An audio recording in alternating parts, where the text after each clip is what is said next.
नमस्कार प्रिय साधकों एवं दर्शकों। अप्सरा साधना। अप्सरा साधना कई प्रकार से की जाती है।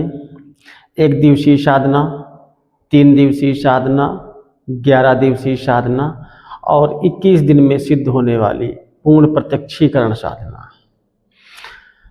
अब आप में से कई साधक हैं जिनका ये मानना है कि अप्सरा साधना 1 दिन में प्रत्यक्ष हो जाती है, और कई सारे साधक ऐसे हैं जिनका मानना है कि अप्सरा साधना 21 दिन की होती है, तब जाके पूर्ण प्रत्यक्षीकरण होता है। तो ये बहुत ही गूढ़ रहस्य है। इसमें से एक बात ऐड करना चाहेंगे कि आपकी योग्यता, आपकी काबिलियत, आपकी लगन ये मायने रखती है कि आप जो साधना कर रहे हैं 1 दिवसीय साधना, उसमें कितनी सफलता प्राप्त होगी, या 3 दिवसीय साधना कर रहे हैं उसमें कितनी सफलता प्राप्त होगी। हमने देखे हैं कई साधक ऐसे हैं जो 21 दिन की या 41 दिन की साधना करते हैं, फिर भी उन्हें सफलता प्राप्त नहीं होती है, कोई अनुभव नहीं होते हैं। इसकी ये वजह है कि आपने सही दिशा में अपना कदम नहीं रखा है। आपका जो मार्गदर्शक है, गुरु है, उसने आपको सही विधि की जानकारी आपको नहीं दी, या गुरु ने सही जानकारी आपको दी, आप उसे सही तरीके से नहीं कर रहे हैं। अध्यात्म के विषय में कोई विशेष जानकारी नहीं है, सिर्फ माला की काउंटिंग कर रहे हैं कि मुझे 21 माला का जाप करना है, जल्दी से 21 माला पूर्ण हो जाए और मैं फ्री हो जाऊं। तो ये वजह भी होती है कि साधना में पूर्ण सफलता प्राप्त नहीं होती। कारण ये है कि आप जल्दबाजी में रहते हैं, साधना की बारीकियों को ध्यान नहीं देते हैं, ऐसा भी होता है। तो जो अप्सरा साधना है, अगर आप 1 दिवसीय साधना कर रहे हैं तो 1 दिवसीय साधना में सबसे पहले आप अपना जो संकल्प रखें, संकल्प ये रखें कि मैं फला कार्य के लिए यह साधना कर रहा हूँ। जैसे आपकी शादी में रुकावट हो रही है, आप चाहे मेल हैं या फीमेल हैं, आप संकल्प लेके साधना करें कि मैं ये साधना करने जा रहा हूँ, मेरे अंदर आकर्षण तत्व घटित हो और मेरी शादी जल्द हो जाए। ये संकल्प लेकर के आप 1 दिवसीय अनुष्ठान कर सकते हैं, 3 दिवसीय अनुष्ठान कर सकते हैं। मेरा तो अनुभव ये कहता है कि साधना आप लंबे समय तक करें, ज़्यादा लाभदायक होगी। 21 दिन की साधना करें। अगर आप 21 माला का मंत्र जाप करते हैं तो 21 माला ना करके आप 3 माला या 5 माला नित्य करें। 21 दिनों तक रिजल्ट अच्छा आएगा। आपके अंदर आकर्षण तत्व घटित होगा। आपका जो कार्य है विवाह से रिलेटेड वो भी पूर्ण हो जाएगा।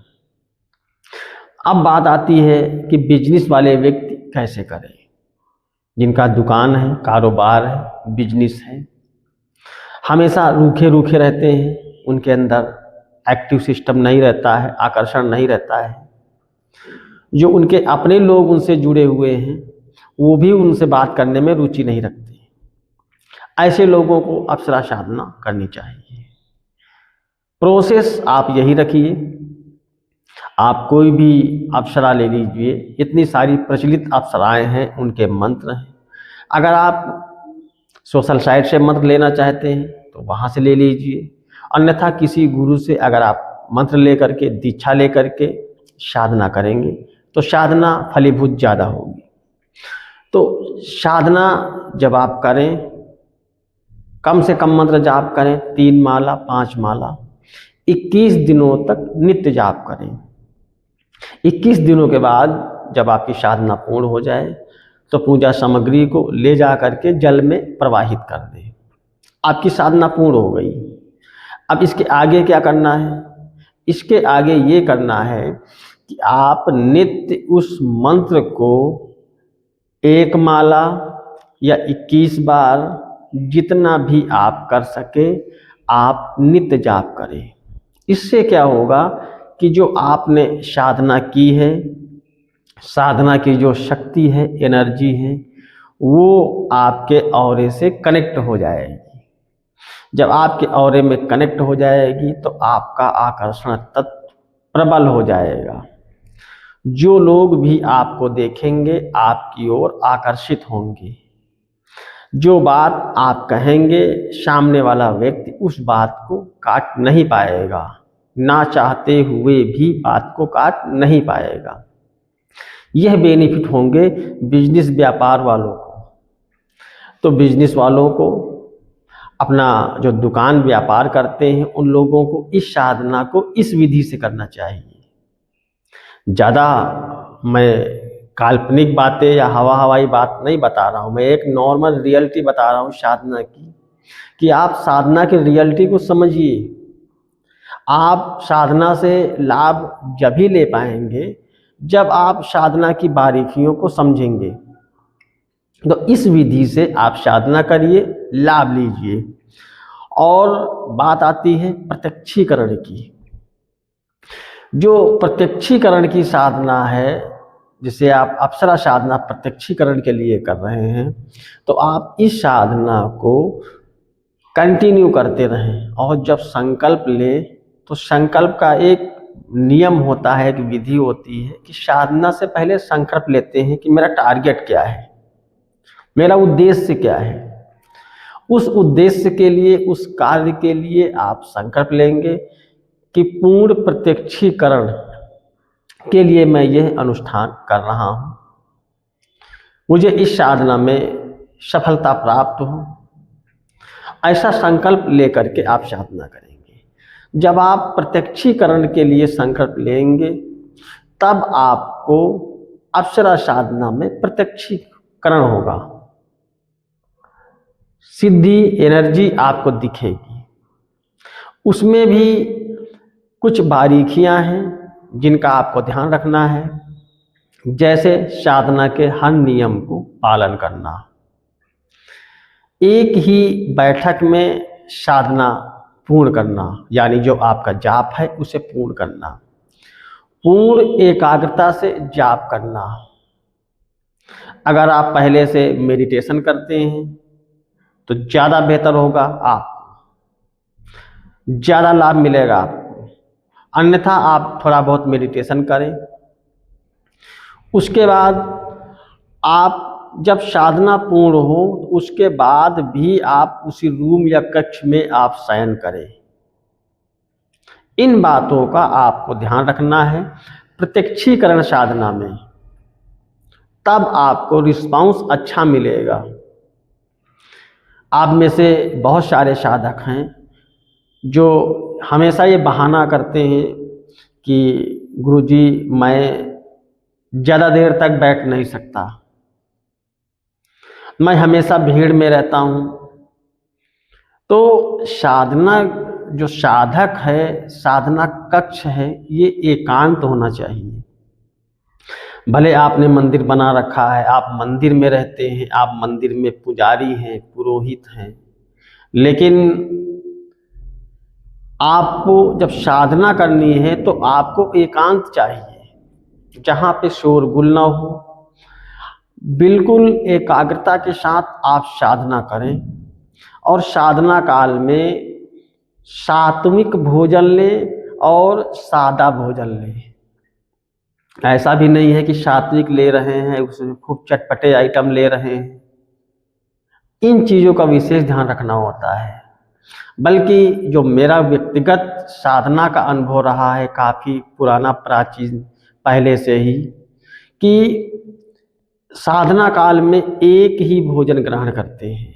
जैसे अगर आप दाल रोटी ले रहे हैं तो सिर्फ दाल रोटी ही लेंगे, और दाल अगर आप अरहर की इस्तेमाल कर रहे हैं तो सिर्फ अरहर की दाल और रोटी इस्तेमाल करेंगे।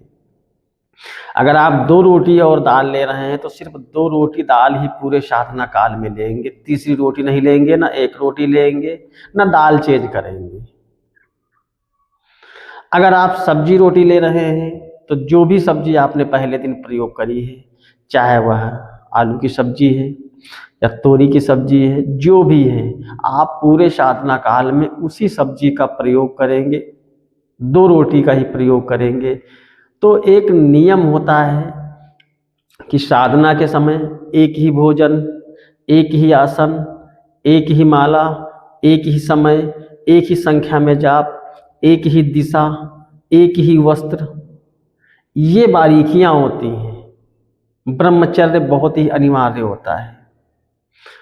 अब ब्रह्मचर्य का मतलब सिर्फ भोग या संभोग से ही नहीं होता है। ब्रह्मचर्य का एक मतलब होता है साधक के जीवन में कि साधना काल में आपकी दृष्टि भी ऐसी होनी चाहिए कि आपकी दृष्टि भी न गंदी हो, मल भी, जो आपका मन है वो भी न गंदा हो किसी के प्रति। ऐसा ब्रह्मचर्य आपको रखना चाहिए साधना के समय, तब जा कर के साधना में सफलता प्राप्त होती है। तो इन बातों को आपको ध्यान में रखना है। अगर वास्तव में अपने जीवन में आपको डेवलप करना है, सूक्ष्म जगत की शक्तियों को देखना है, उनसे आंसर लेना है, उनसे वार्तालाप करना है, उनसे संकेत को प्राप्त करना है, तो इन बारीकियों को आपको ध्यान रखना है। पूर्ण आस्था, पूर्ण मेहनत, पूर्ण लगन के साथ आपको इन बातों को ध्यान रखना है।